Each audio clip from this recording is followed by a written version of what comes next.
Good morning students. ये video मैं रोहतक हरियाणा के स्टूडेंट्स के लिए बना रहा हूँ। जो कोर्स आप करना चाहते हैं उसको स्पेशलाइजेशन को डिटेल डिस्कस करेंगे। जो टॉप कंपनीज टॉप सैलरीज आपके लिए हो सकती है उसको डिस्कस करेंगे। अबाउट द मोर एजुकेशन हमारी क्लासेस चलती है मोर एजुकेशन के नाम से, उसको डिस्कस करेंगे। अबाउट द बेस्ट कॉलेज जो आपके लिए हो सकती है उसे डिस्कस करेंगे। उसके लिए चैनल को सब्सक्राइब कर लीजिए, बेल आइकन प्रेस कर लीजिए जिससे रेगुलर अपडेट्स आपको मिलती रहेंगी। उसके लिए आगे के इन्फॉर्मेशन हमारे सर आपको देंगे। Thank you. ये वीडियो मैं उन स्टूडेंट्स के लिए बना रहा हूँ those who are planning for MBA का प्लान कर रहे हैं, टॉप 20 स्कूल से प्लान कर रहे हैं। उसके लिए एक एग्जाम लगता है कॉमन एडमिशन टेस्ट। इसके ऊपर बहुत डिटेल में डिस्कस करेंगे। आईएम्स तक कैसे पहुंचना है उसको अपन डिस्कस करेंगे। इसके अंदर कैट एग्जाम की इंपॉर्टेंट डेट्स, कैट एग्जाम क्या होता है, एग्जामिनेशन पैटर्न क्या है, एलिजिबिलिटी क्या है, एग्जामिनेशन स्ट्रेटजीज क्या है, कैसे आपको एग्जाम देना चाहिए, आईएम्स तक पहुंचेंगे तो उसके कट ऑफ्स क्या होंगे और नॉन आईएम्स कॉलेज के कट ऑफ क्या होंगे, सब डिस्कस करेंगे। न्यूज़पेपर में आया था 42% कम 2027 तक मशीनें करेंगी। तो आर्टिफिशियल इंटेलिजेंस और मशीन लर्निंग की बहुत जबरदस्त डिमांड आने वाली है। तो आप लोग एमबीए में जो स्पेशलाइजेशन चूज करेंगे, वर्ल्ड इकोनॉमिक फोरम भी ये बात बोल रहा है कि इसमें फास्टेस्ट ग्रोइंग जॉब जिसमें आपको big data specialist, fintech engineer, AIML software developer 2025 से लेकर 30 के बीच में इनकी डिमांड आएगी। तो आप एमबीए में जो स्पेशलाइजेशन चूज करें उसमें ये वाले स्पेशलाइजेशन रखना, फिनटेक वाला, बिग डेटा वाला, इसकी जबरदस्त डिमांड आने वाली है। बहुत सारी जॉब्स है जो जाने वाली है, जैसे 2025 से 30 के बीच में आपका पोस्ट ऑफिस क्लर्क है, बैंक टेलर है, data entry, cashier, ticket checker. अगर आप कैशियर की बात करें जरूरत ही नहीं है बैंक में, आप विड्रॉल भी मशीन से कर रहे हो, डिपॉजिट भी मशीन में करवा रहे हो, पासबुक अपडेट मशीन से हो रही है, तो यहाँ पे मशीनें काम कर रही है। तो बहुत सारी जॉब्स आने वाली है और जाने वाली है। तो आप स्पेशलाइजेशन वो चूज करना जिसकी मार्केट में जबरदस्त डिमांड है।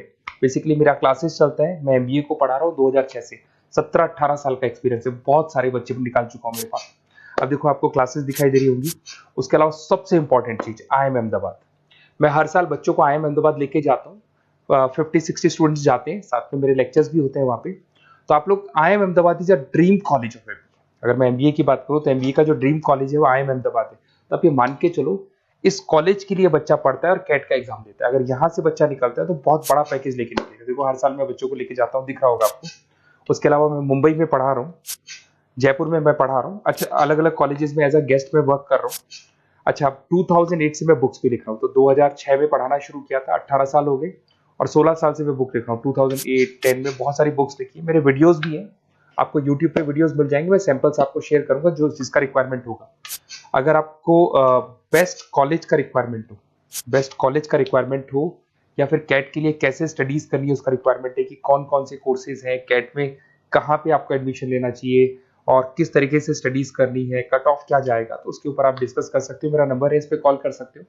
बाकी मैं अगर क्लास में रहता हूँ तो आप मेरे को व्हाट्सअप कर सकते हो अपना name, number, city, state, course और कहाँ से आपको अपना एमबीए करना है और किस तरीके से कैट का प्रिपरेशन करना है। अब अपन आते हैं एक एक करके कैट के स्पेशलाइजेशन पे। What about CAT? देखो कैट का जो एग्जाम है वो आईएम्स लेता है, इंडियन इंस्टीट्यूट ऑफ मैनेजमेंट। इसमें एमबीए पीजीडीएम करवाता है। मोड आपका जो है ऑनलाइन बेस होता है, कंप्यूटर बेस्ड मोड होगा आपका। ड्यूरेशन 2 घंटे का आपका पेपर होगा। इसमें आपको verbal ability, reading comprehensive, data interpretation, logical reasoning and quant मिलेगा। तो 3 सेक्शन में डिवाइडेड है पेपर। आपको हर सेक्शन में 40 मिनट्स मिलती है। 2 घंटे का आपका पेपर है तो उसको कंप्लीट करना है। तो इसमें पढ़ना कैसे है, उसकी स्ट्रेटजीज क्या है, इसको अपन आगे डिस्कस करेंगे। देखो आपको इंपॉर्टेंट डेट्स दिखाई देंगी। नोटिफिकेशन इसका जुलाई 25 तक आ जाता है।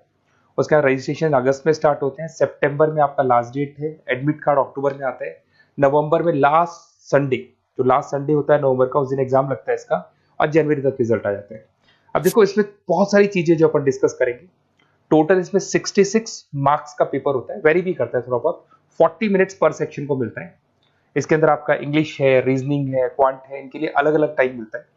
1/3 इसमें नेगेटिव मार्किंग रहती है, मतलब अगर आपने कोई किसी ऑप्शन बेस्ड क्वेश्चन को तुक्का मारने की कोशिश की तो 1/3 कट जाएगा।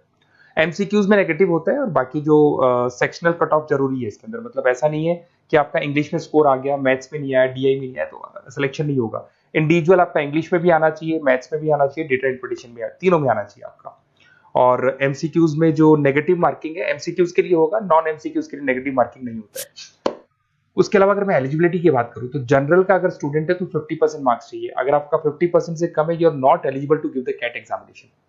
अगर एससी, ओबीसी, रिजर्व कैटेगरी से है तो 45% आपको चाहिए।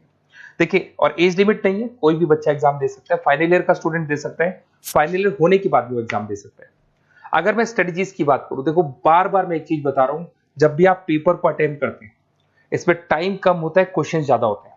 तो यहां पर आपको रिजेक्शन आना चाहिए, सिलेक्शन नहीं करना है, रिजेक्शन करना है। बहुत सारे ऐसे क्वेश्चन होते हैं, बहुत ईजी है, उसमें 4 से 5 मिनट खराब हो गए और आपने उसका राइट आंसर निकाल दिया। अरे भाई, वो 5 मिनट में 5 क्वेश्चन करने थे आपको, उस क्वेश्चन में फंस के आपने 5 मिनट खराब कर दिए।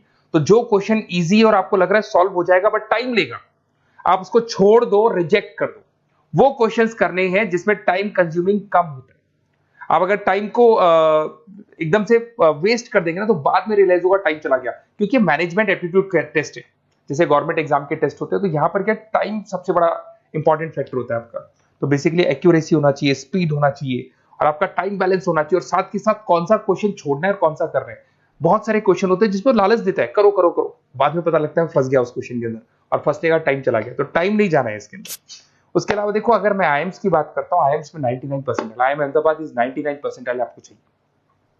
उसके बाद में अगर मैं बात कर दूं, बेंगलोर 99, कोलकाता 99, लखनऊ में 97 टू 98 चाहिए, इंदौर कोझीकोड में 95 टू 97। तो परसेंटाइल तो मान के चलो, अगर आपको टॉप कॉलेज चाहिए ना, तो 99 प्लस परसेंटाइल चाहिए आपको, ठीक है। उसके अलावा अगर अपन देखते हैं एफएमएस दिल्ली, नॉन एक्सेप्टेबल जो कैट का एग्जाम तो लेते हैं बट नॉन आईएम्स है, वो भी 99 मांगता है। एसपी जैन भी 85 टू 95 मांगेगा।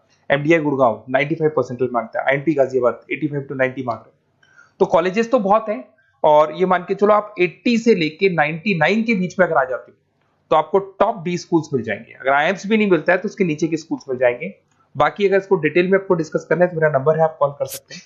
अच्छा, उसके अलावा मेरा नंबर आपको दे दिया मैंने, अगर मैं कल क्लास में हूं या कॉलेज में और फोन नहीं उठाता तो व्हाट्सएप कर देना, अपन डिटेल में डिस्कस करेंगे सारी चीजें, और कहां से आपको कैट करना चाहिए, कौन सा इंस्टीट्यूट बेस्ट रहेगा वो भी मैं आपसे डिस्कस करूंगा, कौन से कॉलेज में आपको एडमिशन लेना चाहिए वो भी डिस्कस करेंगे, किस तरीके से आपको पढ़ाई करनी है, नोट्स कैसे मिलेंगे, वीडियोस कैसे मिलेंगे, सब डिस्कस करेंगे। Okay, best of luck for your CAT examinations. और कोई कॉलेज से रिलेटेड क्वेरी है तो वही आप मेरे को कॉल कर सकते हैं। Okay, best of luck.